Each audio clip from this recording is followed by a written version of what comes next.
Hello you, welcome to Geekism and welcome to Planet Coaster 2. That's right, we have the game. Thank you so much to Frontier, of course, for letting me have a little play around with this beforehand and be able to bring it to you folks. We are building a water park today. We will talk more about that in a moment. But yeah, thank you to Frontier for not only providing me with a key to bring some stuff to you ahead of launch, providing me with a key with a real good time on it as well. Like, you know, developers are often very great, really great at sort of getting copies to you so we can get these videos out for you as part of their sort of, advertising campaign and what have you. But, sometimes you'll get the key and you've got a day to make something or sometimes even less than that. But Frontier were really awesome, making sure we've had quite a good bit of time with this to really figure out the intricacies and bring something to you that looks kind of fun. Saying that, though, it's actually been quite a difficult thing. I've had a bit of sort of analysis paralysis, I suppose. The fact that I had a bit of time with the game and really got to play around with it and just trying to figure out what to do and what to bring to you here on day one of the sort of content creation time. It was actually really quite tricky to figure out what to do. The past Jonty of a few years ago, the Jonty that got very burnt out by all of this and had a bit of a breakdown about YouTube, he would have had 15 videos going out today showing every single scenery piece and 30 different ways you can build a pool and 10 different types of roller coasters doing this into trash cans. I don't know. But I can't do that, and I won't do that, and I'm sort of proud of myself for not wanting to do that again. And I didn't really want to sort of squander the time that Frontier had given me with the game to bring something to you. So I decided, you know what? I'm just going to play it. I'm just going to try and build something nice. I'm not going to break it all down into this and that, and this is what this can do and that can do. I'm just building something that I think looks nice, and I hope you enjoy it as well. This will be part of a mini-series. This will most likely take us into the new year. I'm planning on this to be around about 10 episodes, maybe a little more, a little less. And I mean that as well. This isn't going to be one of those where I say it's 10 episodes and it actually takes me 7 years. Meanderville is very much going to be my main project for Planet Coaster 2, and that's going to be a very high-budget theme park in the style of a lot of the awesome sort of European parks like Efteling and Phantasialand and that sort of place. And we're going to be starting that in the new year. The main reason I wanted to push it back a little bit was just because I want to have a bit of an idea about the game, how some of the stuff works, and also, let's be honest, have hopefully some of those initial kinks sort of ironed out with some patches as the game goes on as well. I've had a lot of fun playing in the game. At time of recording this, I've had about 40 hours in the game so far, and there is some really awesome stuff. There's some really awesome features.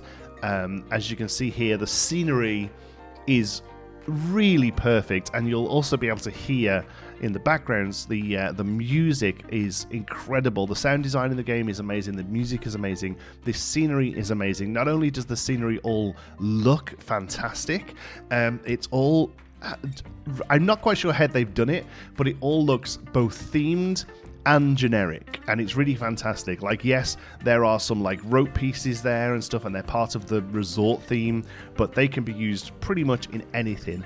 Even a lot of the Viking pieces, there are a few that have, like Vikings with the funny horned helmets and what have you. But a lot of the Viking pieces, they're just sort of slightly more stylized wood pieces or slightly more stylized stone pieces. And it's really awesome to see that, yes, it's clearly a theme there, but also they've done a really great job at making it so that sort of stuff is going to be able to be used to do a lot of other different themes as well. One of my new favorite things that you'll see me use a lot in these first couple of episodes are these awesome signs without signs, basically. So there you have a beautiful wooden plank that is its own sign. You can just write a word on that, but also now we have the ability just to put words down and attach them all, and it means you can get these multiple fonts, these multiple colors on these signs, and I'm just going to be using them so much. Yes, it's still going to be nice to do the occasional custom sign with art shapes or what have you, but I think for a lot of the places, just the fact that there are now maybe 20 different fonts and the ability to place them down like that in various different combinations I think it's going to be a really great way of being able to do signage for buildings and for rides and what have you. So yeah, there's some really great stuff in there. The scenery is fantastic. The look of the game is fantastic. The sound and audio is fantastic. The path system, it is really incredible, although it does take a little while to figure out, to work with, to figure out what you're doing. There's a lot of different ways you can do stuff. The stamp tool is very useful. You're probably going to be using that a lot. The draw tool is a little finicky, can sometimes not quite do what you want it to do. But for the most part, again, I said this in the early look at the game that I had a little while ago. The issues I had with the path tool never felt like I was banging my head against a wall. It always felt like I was just learning a new tool, okay? And I still feel that way, starting to get somewhere with it, starting to make some really interesting plazas, and just doing a lot of stuff that we couldn't do in Planet Coaster 1 with the path tool, or at least couldn't do it very easily. And that's what we're looking at doing here. And I think how it leans up against the pools here is really quite nice, and I'm really happy with how it's done. So really happy with the path tool. All the flat rides look amazing. I haven't really done many, obviously starting off this project here with a water park. Did have a little play around with some coasters. That did not go well, mostly because I'm just terrible at building coasters. I'm going to keep trying. I'm going to try and make something good, but it's just not my thing. I'm just not very good at it. I'm probably not very good at water slides, to be honest with you, but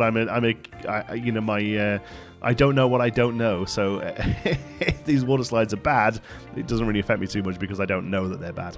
So, here what I'm trying to do, I could have sworn on an earlier version of one of the videos we saw that you could either have the stairs going up to the platform, the sort of big sort of scaffoldy type stairs, which I have here, or you could just have a regular path or a regular queue line go to them as well. As you would expect on a flat ride or a roller coaster. But for the life of me, I couldn't figure out how to make the path work. It seemed that every time I tried to place a gate onto the platform area, it would only provide the stairs. It would only give me the stairs an option. Even if the thing was flat on the ground, it would still try and put stairs on and sort of dig them down into the ground. In the end, it is possible. The only way I could do it is one of the blueprints has a path already as part of the ride. So one of the blueprints for the slides already has a queue line. So I was having to place that down, remove the ride and the path, but then I had a platform that was happy to have a path go up to it. So there must be a way to do it, and I just couldn't figure out how to do it. And this again is this sort of bittersweet nature of having a game early to play, because one, it's awesome, it's amazing to be able to bring stuff to you here and be part of the sort of hype cycle and get an early look at the stuff and be able to show it off to you folks who are maybe still a little bit on the fence or are just looking for content before the game releases. As at time of this video coming out, I'm going to be about an hour or two late with mine, unfortunately, but you'll have already seen a load of stuff go up, I'm sure, and I think the game comes out in about 5 days or something like that, if I've got the timing right. And, so it gives you guys who want to watch stuff early an opportunity to. Obviously, if you don't want to and you want to keep this all as a surprise for yourself as the game launches, then absolutely fill your boots, and I'll see you in a few weeks, I guess. But, for those of us who really want to go and watch stuff, it is amazing that we get early access. But I just don't work very well in a vacuum, honestly. I really thrive off seeing other people be creative with the product that I'm using. I paint miniatures quite a lot with work for model games, and I spend a lot of time whilst painting miniatures looking at other people paint miniatures, either watching YouTube or looking at final products on Instagram or whatever. And the same with these kind of games. Whenever I'm trying to be creative in a game, I really benefit from watching other people be creative in the game as well. Not just straight up to just steal ideas, although let's be honest, there is, what's that old thing, a true artist copies or whatever. Seeing how people use the pieces well, seeing what pieces go together well. We're all sitting here waiting to find out what the Planet Coaster 2 version of the snowman pipe and the scream mount are, all these useful little pieces, which is even more extreme in this game with the scaling as well, you know. So, but also just in general, just seeing people be creative with something helps me also be creative with something. So it is a difficult thing to know that I'm sitting here, you know, in this bubble, most likely best part of a week with the game, knowing full well that I'm sure other people, there's no way they only given me a copy of this, right? There's full well that other people are also doing the same, but knowing that you're not allowed to talk to them about it, you know. So I'm very excited to go and see what else is going on today as this video comes out, and I'm sure you will be as well. Yeah, so here we go. We had the path going up to the stairs, and I really didn't want to use those stairs very much, because one thing I will say about the water parks, as fun as I think they're going to be to build in the game, I know there's some issues with the slides and the physics and how some of them look, and I hope some of that gets patched out for the people who really are focused on it. But for me, they look great, they look colourful. I do enjoy a water park, but one thing I will say is most of the stuff I've seen being developed for the game so far, either stuff that Frontier have put out themselves, or if you look at some of the stuff that other sort of larger media outlets have got hold of, you know, like IGN, Game Around, that kind of thing, they've all built the sort of theme park, the sort of water park, excuse me, that I don't really enjoy going to. The ones that are basically just a huge pool, concrete everywhere, these huge metal scaffolding structures with multiple slides flinging off them. You know, don't get me wrong, if I'm visiting a city and that's the water park that is there, I'll probably go. But much in the same way as theme parks, I really enjoy it's the theming of the place and the ambience of the place that really excites me. There was a great video by CoasterBot, who's an awesome creator you should go and check out. Does a lot of really great videos on real life theme parks, and he did a video earlier this year, I think, after having visited Efteling, I believe, that was called something like "I'm Not a Coaster Enthusiast." And it was a slightly clickbaity title, but the point of the video was actually really good. It's basically him realizing that maybe he isn't a coaster enthusiast, maybe he's actually a theme park enthusiast. And this is a revelation that I myself made years ago, that was only sort of really put into real truth when I went to Florida last year with the family, and we went on Velocicoaster for the first time, and I came off it and said, cool, did that, happy to never ride it again, was a little bit too intense for me. Yet some of my favourite things doing on that trip were Cosmic Rewind and Ratatouille at Epcot, and all of the actually higher themed rides, and I just sort of confirmed to myself that yes, actually, I'm not necessarily a roller coaster fan, I'm a themed experience fan, be that either theme parks or even things like, you know, recently we did a few of the Halloween haunts, you know, the sort of scary walkthrough things. They're all, you know, really nicely themed. One of those is fantastic. And even with water parks as well, yes, I'll go to, you know, the Wet and Wild if there is one where I'm visiting or what have you. But for the most part, the ones I choose to go to, the ones I look forward to going to, are your Typhoon Lagoons, Blizzard Beach, Aquatica, Volcano Bay, and even, you know, lighter budget yet still relatively higher themed ones such as you know, Sandcastle in Blackpool at the UK. I always remember that being really quite impressive. There's a nice indoor one at Niagara Falls as well that we go to, that again has this sort of tiki kind of vibe to it. Having listed those, I'm sure people who know it will realise that this is very much not a carbon copy, but very influenced by Typhoon Lagoon, which is one of Disney's two water parks in Florida. I'm a big fan of Typhoon Lagoon. I love the theming behind it, and whilst a lot of the elements for this park will be taken from it, it isn't trying to be a replica. It's not. I'm not trying to do a recreation of this at all. But we do have the wave pool that is has waves generated by the sort of the dam starting to break there. There is a few slides, kiddie slides that like the ones we built here just off to the side of the wave pool. And then in the next episode of this series, episode 2, that will be coming out either tomorrow or the day after, I start working on a lazy river that encompasses this whole area, creating it to an island basically, that will then have sort of bridges up and over the lazy river that reaches out into the water slides as well. So layout wise and obviously general sort of idea of theming is very much influenced by Typhoon Lagoon, but this is not a recreation in any way. It's just one of the things I really enjoy. I'll be honest with you, I'm a sucker for Tiki. I love it. I think I was just grew up in the generation where Tiki was cool. It isn't anymore. It probably hasn't been for a long time, really. But like when I was a kid, like the height of coolness was having a Tiki bar in your basement, or you know, like that was so cool. And you know, just growing up with like these kind of water parks, the idea of Tiki is just a really good, fun theme, and it's something that I really wanted to lean into here as well. So for the most part, the park is going to be a very sort of tropical theme. It is a tropical biome, and we're going to be using a lot of sort of wood and planks, and then that sort of that surf style look to a lot of the stuff as well. Interestingly, the game is listed as having 5 themes. I would argue that the resort theme really is split into two sort of sub themes. There is the sort of almost Googie-esque style Californian architecture that is the you know, lots of white, lots of scaffolding, lots of flags, and like I say, some like the harsh lines of Googie. But then there's also a relatively fleshed out Tiki theme with the thatch roofs, and then more of the sort of surf vibe of the place. So with you know, surfboards and pineapples and all that sort of stuff. So we're going to be leaning into the second of the two, and then also we will be bringing in some other bits and bobs of theming.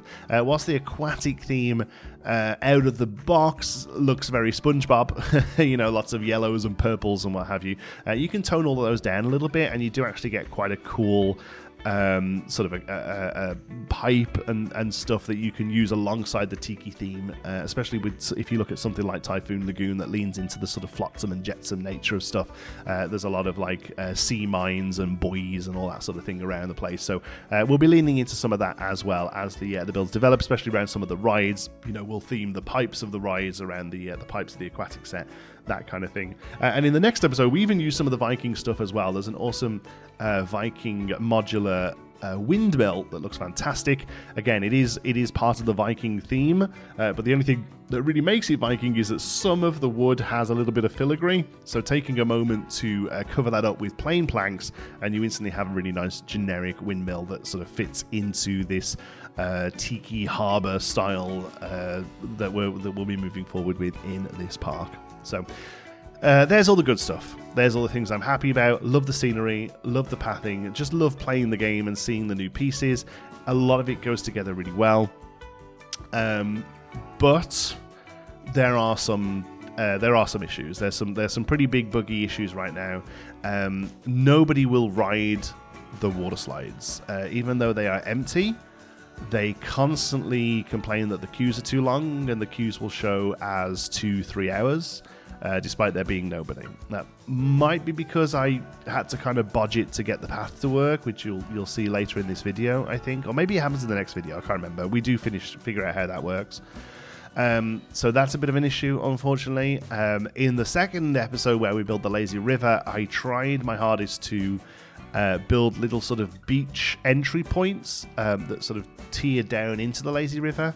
How you would find them at Typhoon Lagoon or in other sort of higher themed lazy rivers. I know actually the lazy river in California's Wonderland is classed more as a ride, and there is an entry and exit point, and you queue up and get in, go around it once and get out again.